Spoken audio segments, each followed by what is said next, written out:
The headlines tell an alarming story about the United Kingdom.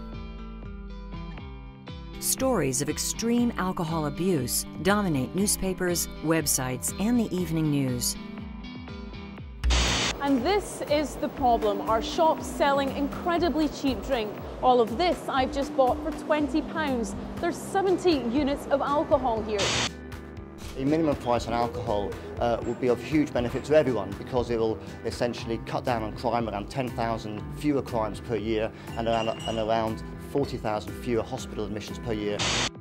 The United Kingdom is currently experiencing an epidemic, an alcohol epidemic. Pam Erickson is a former alcohol regulator in the U.S. She traveled to England to learn firsthand about the rampant alcohol abuse. She believes the deregulation of alcohol contributed to the UK's current epidemic. I'm here in London to see firsthand some of the problems that this country has had with deregulation of alcohol. And we're here at a grocery store where we believe we'll find very cheap alcohol, which is one of the problems that's fueled an epidemic here, particularly among young people. We hope to learn from this situation so we don't have the same thing in our country.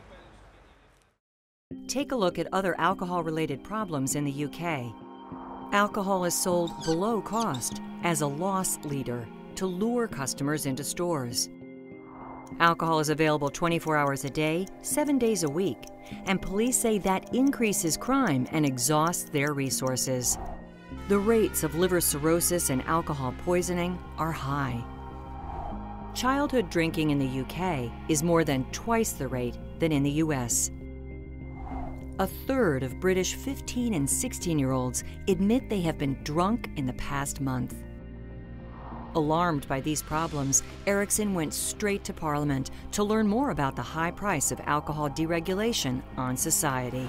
I just met with members of Parliament to learn about the alcohol epidemic here in the United Kingdom.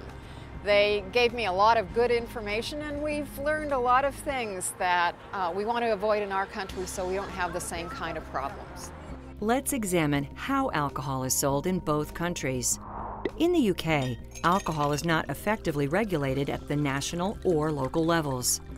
Contrast that to the US, where alcohol is effectively regulated by the states. There is little separation between alcohol manufacturers and retailers in the UK. The American system of alcohol controls provides a clear separation between alcohol manufacturers and retailers, providing transparency and accountability. In the UK, large international retailers have seen an increase in their ability to drive volume sales at any cost to society, whereas the American system works to protect consumers. Erickson examines the importance of alcohol regulation in her report, The Dangers of Alcohol Deregulation, the United Kingdom Experience. Alcohol is a potentially dangerous product. I think most people understand that. And you really can't sell alcohol just like you sell tires or mayonnaise. And the reason is that some sales practices promote dangerous behavior. For example, making alcohol really cheap and promoting it to people who potentially are heavy drinkers. I think most people would say that's not a good idea. While the American regulatory system works to keep alcohol under control, it's a different story in the UK, where police and emergency rooms are demanding more resources. Parents are pointing fingers, and elected leaders are working to create new regulations to turn the tide, but it's very difficult to turn back the clock. One government minister said today the buck stops with parents, but with senior police officers increasingly vocal, there is mounting pressure for legislation to tackle the problem. The stark contrast between the UK and US systems is exactly why alcohol should not be deregulated in the US, according to Erickson. Absolutely, the United States should not deregulate alcohol. It's going to put us on a slope that will bring us the same kind of problems that they have today in the United Kingdom.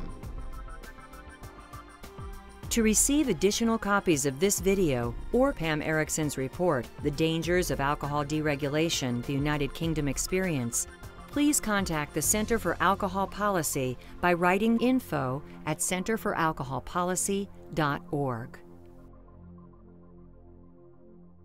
This production was underwritten by the Center for Alcohol Policy.